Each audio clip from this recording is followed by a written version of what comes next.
Welcome to the mute classes. कैसे हो आप सभी? बहुत अच्छे से हो गए। हमने पहले पढ़ा था किसके बारे में, डिक्लाइन ऑफ मुगल, फिर हमने लॉर्ड वेलेस्ली, ये subsidiary lines, doctrine of lapse, ये सब पढ़ते पढ़ते अब हम इस टॉपिक पे आ गए, British expansion and consolidation in India. कैसे ब्रिटिश का एक्सपेंशन हुआ, कैसे उन्होंने कंसोलिडेट किया। इससे पहले हमने पढ़ा था वो ट्रेडिंग से पॉलिटिकल पावर कैसे बने। कंसोलिडेट का मतलब होता है आपने एक चीज़ ली, फिर आप वहाँ पे रुके, आपने उसको समझा, then you next go further to the next destination. ये नहीं आज इधर कल उधर 2-3 नावों में सवार, नहीं। द पीरियड बिटवीन अब 1767 से लेके 1857 का जो पीरियड था वो कंपनी का पीरियड था, क्राउन का पीरियड नहीं था। ये सिर्फ कंपनी हमारे ऊपर रूल करी थी। 1858 से लेके 1947 तक क्राउन ने हम पे रूल किया। यहाँ पे इस पीरियड में ना, इस टाइम पीरियड के फ्रेमवर्क में टेरिटोरियल पावर और ग्राउंड वर्क, कॉलोनियल रूल आ गया। किसका? ट्रेडिंग कंपनी का। ये मिलिट्री से जीतते गए, डिप्लोमेसी से जीतते गए, एडमिनिस्ट्रेशन से जीतते गए, सोशो पॉलिटिकल री इंस्ट्रक्ट किया इन्होंने। रिवॉल्ट ऑफ 1857 के बाद क्या हुआ है, कंपनी रूल पूरी तरह से ख़त्म हो गया। ये सारी चीज़ें ना हम यूपीएससी के GS1 पेपर में भी लिख सकते हैं, हिस्ट्री ऑप्शनल में भी, और करंट अफेयर के डिबेट्स में भी। डीकोलोनियलाइज क्या है, हेरिटेज लॉज, एडमिनिस्ट्रेटिव रिफॉर्म्स, उन सब में भी। अब बैकग्राउंड क्या था, transition from trade to power. पहले तो ट्रांजिशन हुई इनकी, ट्रेड से ये पावर में आए। 1600 में आई थी ये company, British east India company.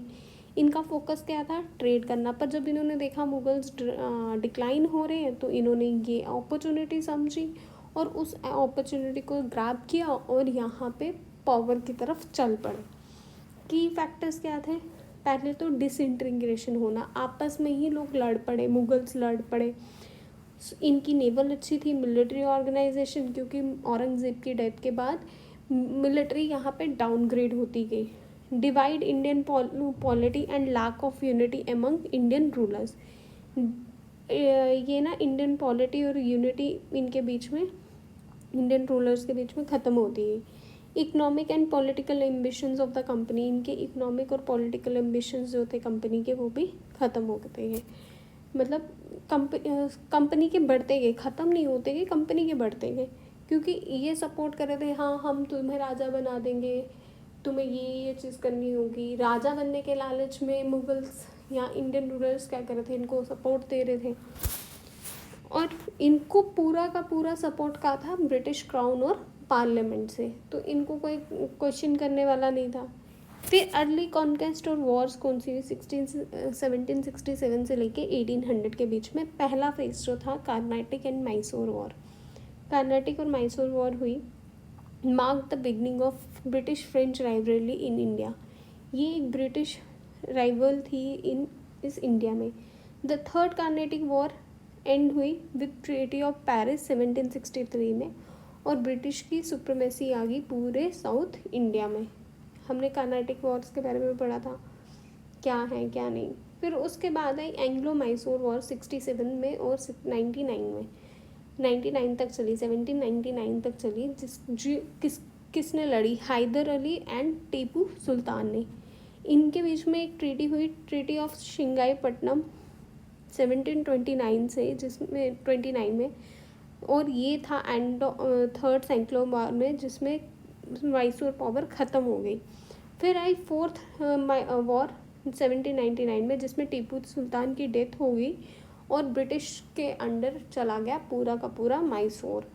Anglo Maratha Wars जो थी वो फर्स्ट हुई 1775 से लेके 82 के बीच में, जो एंड हुई ट्रीटी ऑफ सालबाई से। सेकेंड में 1803 से लेके 1805 तक, जिसमें टेरिटोरियल लॉस हुआ मराठास का। और थर्ड जो थी 1817 से लेके 18 तक, जिसमें मराठा कॉन्फिडेंस ख़त्म हो गई और ये सारा कंट्रोल किसके पास चला गया, ब्रिटिशर्स के पास। अब साउथ से सेंट्रल इंडिया भी इनके पास पहुंच गया था। फिर एडमिनिस्ट्रेटिव एंड पॉलिटिकल कंसोलिडेशन इन्होंने 1800 से लेके 1830 तक क्या किया, सब्सिडरी अलायंस लाया, लॉर्ड वेलेस्ली ने, इसने कहा कि आपको हम अपनी मिलिट्री देंगे, आप उस मिलिट्री को पे ऑफ करोगे, मिलिट्री हमारी होगी, पे ऑफ आप करोगे, और वो आप ही के अगेंस्ट चलेंगे, ये डबल पॉलिसी। फिर doctrine of lapse Lord Dalhousie ने लाया, जिसमें अगर किसी का मेल हायर नहीं है तो वो उस टेरिटरी को जाके एनेक्स करेंगे, वो जैसे झांसी और सतारा, और इसी के बेसिस पे हुई थी रिवॉल्ट ऑफ 1857। फिर इन्होंने लाई पॉलिसी ऑफ पैरामाउंटेसी। ये क्या था? Arrest British superiority over princely states, enable interference in succession and administration. ये अरेस्ट मतलब इन्होंने ब्रिटिश की सुपेरिटी बताई प्रिंसली स्टेट से ऊपर, और यहाँ पे सक्सेशन और एडमिनिस्ट्रेशन के बीच में इन्होंने इंटरफेयर करना शुरू कर दिया। फिर फोर्थ है social culture and economic consolidation. इन्होंने क्या लाया? एजुकेशनल रिफॉर्म्स लाए, लीगल रिफॉर्म्स, सोशल रिफॉर्म्स लाए, फिर इकोनॉमिक एक्सप्लॉयटेशंस के बारे में। अब एजुकेशनल रिफॉर्म क्या लाया? इन्होंने प्रमोट किया इंग्लिश एजुकेशन को। इंग्लिश एजुकेशन हमारे लिए नहीं आई थी, इनकी बेसिस के लिए आई थी, क्योंकि हर एक स्टेट की अपनी एक भाषा थी, सारे अपनी भाषा में बोलते थे। हमारे टेक्स्ट जो थे वो संस्कृत में थे, जो इनसे पढ़े नहीं जाते थे, तो इनको सोचा नहीं हम इंग्लिश इंट्रोड्यूस करते हैं और हमारे लिए ईजी हो जाएगा चीज़ों को समझना और समझाना। और इन्होंने क्या किया? वेस्टर्न एजुकेशन क्रिएट कर दी, Indian loyal to British ideology, और बोल दिए जो इंडियन लॉयल है हमारे लिए वो इसको ज़रूर पढ़ेंगे। अब जहाँ लॉयल्टी की बात वो आएंगे, इंडियंस पीछे नहीं हटते। तो मैकॉले ने लाई थी मैकॉले मैंडेट 1835 में, जिसने इंग्लिश को प्रमोट किया गया। फिर मिशनरीज भी आए। फिर लीगल रिफॉर्म्स में क्या हुआ? इन्होंने इंडियन पिनल कोड लाया 1856 में, जिसमें सिविल और क्रिमिनल प्रोसीजर कोड्स थे। अब यहाँ पे होता था पहले हिंदू कोर्ट लॉज होते थे, मुस्लिम कोर्ट लॉज होते थे, उनके हिसाब से पनिशमेंट होती थी, जो अब कुरान या गीता के हिसाब से जो हमारे ग्रंथ कहते थे कि ऐसे पनिश होना चाहिए। जो पुराना सिस्टम है, हिंदू को हिंदू सुनता था, मुस्लिम को मुस्लिम सुनता था, तो इनको ये चीज़ें पसंद नहीं आ रही थी। अब ये तो खुद सुप्रीमेसी आना चाहते थे, ये सुप्रीम थे, तो इन्होंने बोला भाई हम एक का हैं, हम एक ही सुनेगा, क्योंकि इन्होंने तो दोनों को गुलाम बनाना था, ये तो किसी के लिए सगे थे नहीं ना। फिर इन्होंने लाया सोशल रिफॉर्म्स, जिसमें एबॉलिशन ऑफ सती 1829 में किसने की? लॉर्ड विलियम बेंटिक ने। और विडो रीमैरिज एक्ट 1856 में viewed with suspicious as a cultural interference, ये भी एक कल्चरल इंटरफेरेंस था। इकोनॉमिक एक्सप्लॉयटेशन में हमें पता है लैंड रेवेन्यू सिस्टम, जो permanent settlement, Ryotwari, Mahalwari, deindustrialisation में ट्रेडिशनल इंडस्ट्रीज कोलैप्स्ड होना, India became a raw material supplier, raw material का सिर्फ सप्लायर बन के रह गया, और ब्रिटिश गुड्स जो थे वो इंडिया में आके बिकने शुरू हो गए। मिलिट्री स्ट्रैटेजी और एक्सपेंशन में एंग्लो सिख वॉर हुई, जिसमें treaty of Lahore. Anglo Sikh Wars कब से कब तक हुई? 1845 से लेकर 1849 तक। ट्रीटी ऑफ लाहौर 1846 से हुई, जिसमें ब्रिटिश ने कंट्रोल किया जलंधर डोबा। फिर सेकेंड में वॉर में 1849 में इन्होंने पंजाब को एनेक्स्ड कर लिया, पंजाब कैप्चर कर लिया। फिर अवध को कब किया? 1856 में कैप्चर किया, और इसमें क्या बोला कि यहाँ पे मिस गवर्नेंस नहीं है, स्ट्रैटेजिकली मोटिवेट किया, वाइडली अनपॉपुलर है, नवाबों की एरिस्टोक्रेसी बढ़ती जा रही है। फिर क्लाइमैक्स हमारा रिवॉल्ट ऑफ 1857। कॉज क्या था? Political, economic, religious, military. यहाँ पे इन्होंने सबको तंग करके रखा था। पॉलिटिकली डॉक्ट्रिन ऑफ लैप से एनेक्स किया अवध को, इकोनॉमिकली पीजेंट्स को इन्होंने दुखी कर रखा था, लैंड डिस्पोजिशंस थी। रिलीजियसली ये फियर ऑफ फोर्स्ड कन्वर्जन, ये इंग्लिश का इंट्रोडक्शन करना, कन्वर्ट करना लोगों को मिशनरीज लाके। फिर मिलिट्री में अनइक्वल पे और रैशनल डिस्क्रिमिनेशन, हिंदुओं को जो इंडियंस थे उनको कम पे करना, काम ज़्यादा उनसे करवाना और पे उनको कम करना। नेचर और एक्सटेंड में देखा जाए regional mutinies with limited coordination. Major centre कौन कौन से थे? दिल्ली, कानपुर, लखनऊ, झांसी और ग्वालियर। ये सारे मिलकर इन्होंने रिवॉल्ट ऑफ 1857 में वो किया था, लड़े थे। कॉन्सिक्वेंसेस क्या हुए, कंपनी का रूल ख़त्म हो गया, गवर्नमेंट ऑफ इंडिया एक्ट्स आने लग गए, क्राउन रॉल शुरू हो गया जिसे हम ब्रिटिश राज भी बोलते हैं। अब इसको लिंक किया जाए तो Indian civil services model adopted by आज के टाइम पे यूपीएससी ने अडॉप्ट किया, जो district administration still follow colonial lines अभी तक चल रही हैं। डिबेट्स होती हैं मॉन्यूमेंट्स और हिस्ट्री पे, जैसे रिमेनिंग स्टेट्स एंड सिटीज़ जिनके नाम है, जैसे Dalhousie road to Dara Shikoh road हो गया।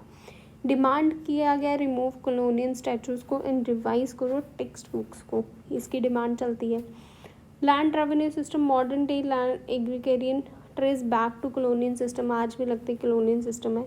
एक क्वेश्चन है, discussions on tenancy rights and zamindari abolitions link to British era policies, link करके इसका आंसर लिखो। एंटी कॉलोनियल सेंटिमेंट्स इन पॉपुलर कल्चर, जैसे फिल्म हमने बनाई Sardar Udham Singh, RRR, the legend of Bhagat Singh, revisit, क्या क्या हुआ था उसको पूरा पिक्चराइज फॉर्म में बनाया हुआ है। फिर 2022 में आज़ादी का Amrit Mahotsav reflected a larger call for historical justice, ये बहुत बड़ी कॉल थी एक हिस्टोरिकल जस्टिस के लिए। हिस्ट्री में लिंक कर सकते हैं, मॉडर्न हिस्ट्री में, पॉलिटिकल साइंस में हो सकता है। कैसे हो सकता है, evolution of Indian political structure from colonial governance, जो इम्पैक्ट पड़ा regulating act British India act में। पब्लिक एडमिनिस्ट्रेशन में bureaucratic development during company rule, civil services recruitment, hierarchy and colonial control mechanism.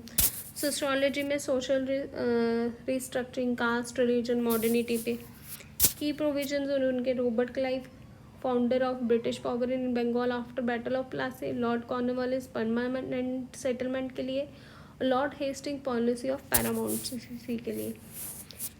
फिर क्रिटिक और एनालिसिस जो है exploit nature में आ जाएगा, क्या उन्होंने कैसे मोटिवेट करते थे, रिसोर्सेज को कैसे एक्सट्रैक्ट करते थे, इंडिको का, ओपियम का ओवर यूज़ करना, कल्चरल इम्प्रिजिशन, फिर डिवाइड एंड रूल करना, रिलीजियसली डिवाइड करना, फिर कास्ट के बेसिस पे, फिर रिलीजन के बेसिस पे, मतलब रीजन्स के बेसिस पे डिवाइड करना, हमें डिवाइड ही करते जाना इनका मेन मोटिव बन गया था।